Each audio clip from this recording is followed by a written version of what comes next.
generations. We were a company founded and steeped in the principles of organic as a philosophy. And I've got a lot of competitors that are in the tea space or energy drink space or soft drink space that put the organic logo on their products purely because it's a marketing angle and they want to sell more product.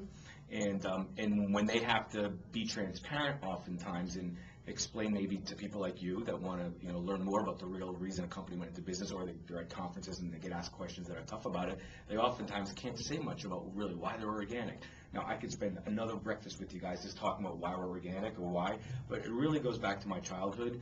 And the company's 7 years old, but it's really 39 years old. I'm 39. I grew up in an organic kind of hippie vegetarian household in Boston in the early 70s. My mother was a flower child. My father was a flower child. She had me at 16 and a half. My dad was 17.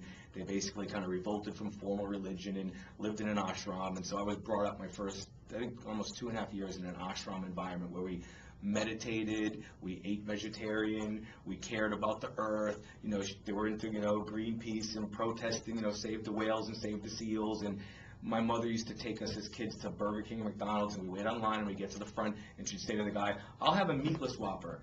"Well, we don't make meatless Whoppers." "Well, why can't you make a meatless Whopper?" "Oh, we have to put the meat in it." "Well, just take the meat out and charge me the same amount of money. My kids and I want a meatless Whopper." "Man, we can't do that. Can I speak to your manager?" And we'd be sitting there sweating buckets, my two little sisters and I completely embarrassed, and everyone behind us like, "What is this crazy lady asking, 1975 for an organic Whopper?" And the manager would come over and she'd make such a stink. They'd say, "Fine, lady, we'll take the meat out, or you take it out on your own. We'll give you the meatless Whopper." Now, she felt, back then there wasn't mom blogs, there wasn't vlogs. This was her way if she was in a network of other hippies that believed in these vegetarian or, animal rights, kind of things. And so they would collectively as a group go into every Burger King and McDonald's with their families on a Sunday, and that's what they did. They made a big stink about why I can't get it. So I remember my mother used to say to us, "Someday, I'm telling you, they're going to serve meatless Whoppers. Someday you're going to see." But it wasn't just that. We were like, we were the poster children in our neighborhood for the first tofu, Loma Linda Links, the first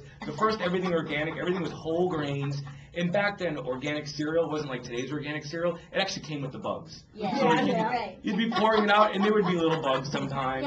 Yeah. Because it wasn't like, it was really back then, it did taste like cardboard. I know, me too. It was I remember. why? She'd get us, that's when all the first soy textured protein came out. Yeah. And it would slide down your throat with the oil from the can, and it was just but we didn't know, we weren't allowed to have any different. Right. We had an organic vegetable garden in our backyard, so every year we learned about chemicals and crops, and it's so funny. Back then, I remember our organic garden, the vegetables were they really came out kind of ugly, they were dented and deformed. Now you go to Whole Foods and the organic vegetables look great, they look just like they're mainstream. I don't know how that ever happened, but so we had the original ones that when people come over and have our tomatoes, they'd be looking like Frankenstein, and our pumpkins, but they were tomatoes. So but all those experiences, as a kid, it